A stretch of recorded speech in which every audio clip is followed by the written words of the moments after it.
Bom, se eu ganhar, eu prometo que essa praça ficar mais bonita, o povo do Aracati e os loucos ficar mais aqui em Poços. Porque essa praça é bem bonita, cheia de banco, o pessoal sentar, muita sombra. Quando eu já no carnaval, fiz feliz carnaval para todo aracatiense que vem aqui, o povão do Aracati, os turistas que vêm brincar, que seja um bom carnaval, que não aconteça nada nesse carnaval para todo mundo. Que Deus quiser, paz e alegria na nossa vida, que dê tudo certo. Eu desejo muito obrigado a todos vocês que apresentam. Marca a presença aqui na praça. Muito obrigado.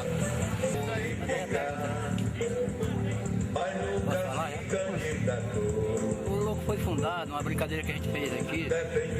A gente tinha esses bares aqui e ninguém podia brincar carnaval.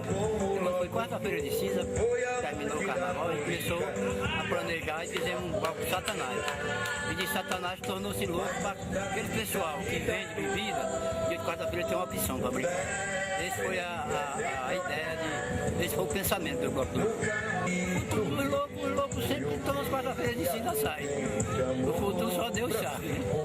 Até que o pessoal daqui se organize, que aqui é a Praça dos Loucos, e quando quiser sair, a gente tá aí. Rapaz, é por ir a praça, tô esperando sair, tentar do Supremo Tribunal, que foi embargada a obra pelo IFAM. Tô esperando sair o resultado, que é causa ganha.